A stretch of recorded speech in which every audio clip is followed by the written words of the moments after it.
Olá!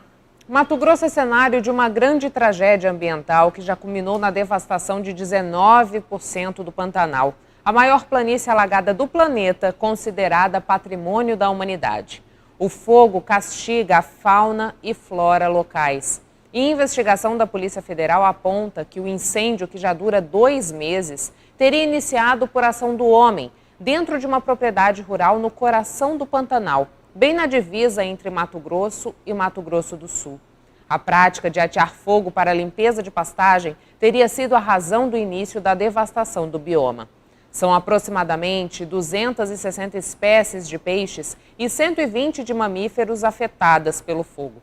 A vegetação poderá levar mais de 4 décadas para se recompor nesse que é o maior incêndio registrado nos últimos 50 anos. Você confere agora uma entrevista com o coordenador-geral do Centro Integrado Multiagências de Coordenação Operacional e diretor operacional adjunto do Corpo de Bombeiros Militar, o tenente-coronel Dércio Santos da Silva. Ele vai falar mais sobre o trabalho do Corpo de Bombeiros nesse que é o maior incêndio registrado no Pantanal nos últimos 50 anos. Falar do Pantanal, a gente tem que, antes, nesse prólogo, a gente citar a preparação e o início do período preventivo e as ações, bem rapidinho, né? O Corpo de Bombeiros, por meio de um plano operacional, denominado Plano Operacional para a Temporada dos Incêndios Florestais, estabelece estrategicamente instrumentos de respostas no terreno, temporários.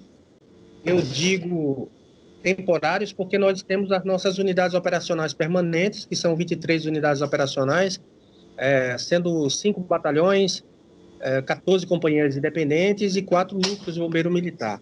Né? Eles ficam em diversas regiões do Mato Grosso. Lembrando que Mato Grosso com mais de 903 mil quilômetros quadrados, então a gente tem que estar com essas unidades permanentes aí para diminuir o tempo de resposta nessas diversas regiões. Regiões essas que são divididas em 7, então cada regional existe uma sala de situação igual essa, onde há gestão de resposta. No dia 1º de julho, iniciou o período preventivo no estado de Mato Grosso.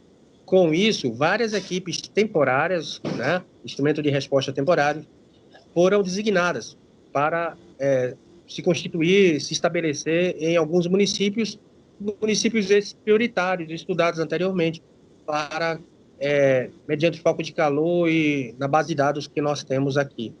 Então, falar do Pantanal agora, a gente destaca que no Pantanal já tinham equipes de resposta temporária desde o dia 1º de julho. Né? Nós temos equipes ali em Santo Antônio, em Barão do Melgaço e Poconé. Dia 17 de julho já tivemos combate no Pantanal, né? Mas houve um alastramento das frentes de incêndio, né? As condições propícias, como nós já sabemos, né? Temperaturas esse ano próximo a 43, umidade 8%, né? Ventos, rajada de vento até mais de 50 km por hora, acredite. E talvez o elemento mais preponderante desse contexto, que é o elemento antropogênico, né? O homem sendo o causador desses incêndios.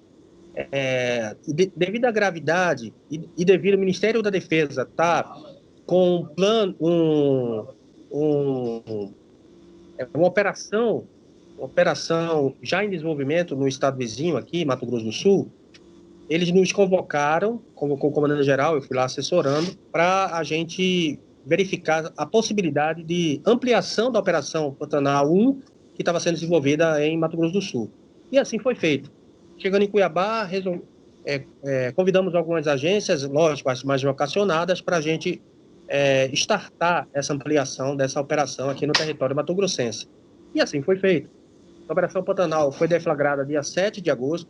Desde o dia 5 estávamos no terreno fazendo estudos, análises, e foi estabelecido o sistema de comando de incidentes lá para otimizar recursos e estabelecer estratégias conjuntas para mitigar, reduzir, controlar e extinguir os incêndios naquela região.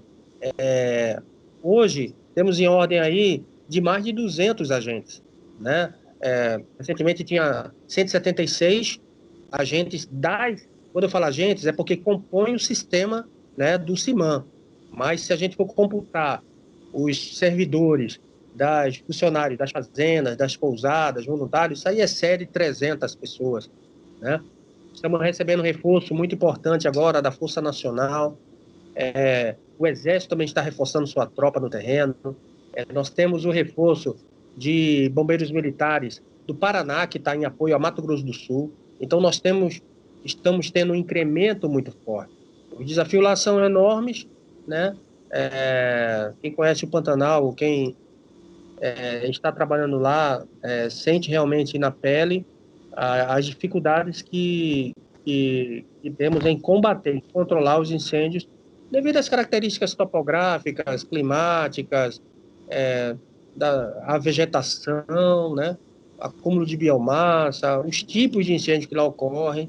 Então, esse é o cenário, né? Nós temos aí, já passamos de 20% do bioma Pantanal afetado, né, com danos ambientais. Então, esse é o panorama resumido da Operação Pantanal 2. Como que a gente pode falar? Você falou que vem aí ajuda, né, de outros estados com relação ao Corpo de Bombeiros para estar ajudando, mas esse efetivo, ele é suficiente ou ainda precisaria de mais pessoas para estar aí na frente ajudando? Júlia, falar de incremento de pessoal, de aumento de efetivo, é uma coisa muito complexa, porque a gente vai estar observando apenas um fator. Um fator apenas não vence a guerra dos incêndios florestais, né? Eu te dou o exemplo aí dos Estados Unidos, né?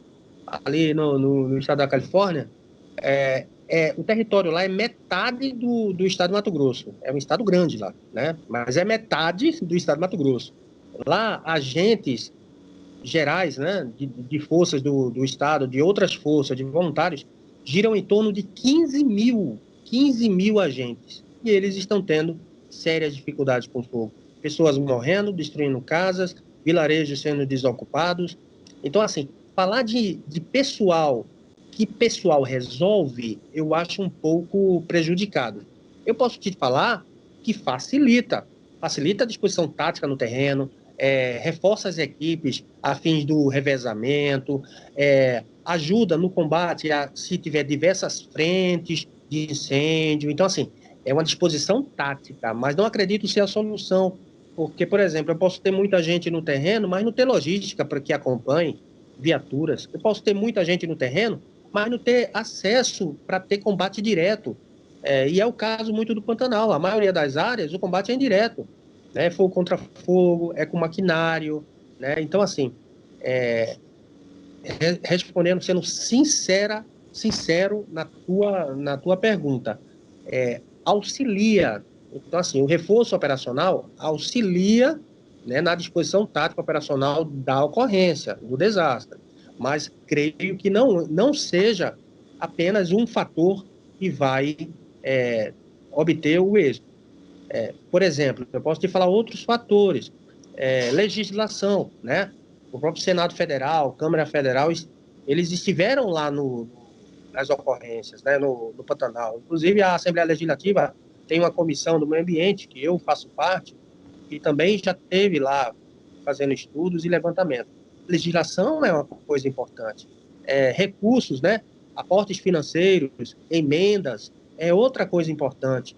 Operações, planejamento conjunto, aliando aí a força estadual com a federal, que já faz parte.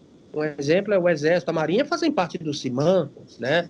Mas ampliar isso para outros estados talvez seja outros tipos de propostas. Então é o seguinte, o que eu quero dizer com isso, Júlia, que o incêndio florestal ele tem vários fatores, várias frentes de análise, ações estruturais, não estruturais, legislação, orçamento, pessoal. Então, assim, são vários fatores.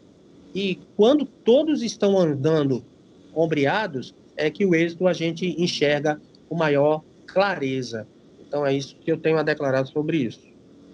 E dentro desse contexto, em relação aos incêndios aí no Pantanal, as queimadas, e ao trabalho de vocês, né, ao trabalho frente a esse combate, a gente pode falar que existe aí quanto tempo mais para esse trabalho continuar até que as queimadas sejam amenizadas, até que os focos de incêndio aí sejam amenizados. Já existe esse estudo? Vocês já pararam para ver como que está essa situação? Júlia, aqui no CIMAM nós temos um trabalho com vários técnicos do Corpo de Bombeiros e com a Defesa Civil. Esse pessoal ele fica aqui permanentemente fazendo análise de vários aspectos climáticos, né, do qual subsidiam a tomada de decisão, né, das diversas equipes e agências que estão no terreno. Então, assim, nós fizemos esse levantamento, mas como sabemos, são previsões, né? Por exemplo, nós tínhamos a previsão de chuva em Cuiabá. Foram chuvas leves e isoladas. Tínhamos previsão de chuva no Pantanal.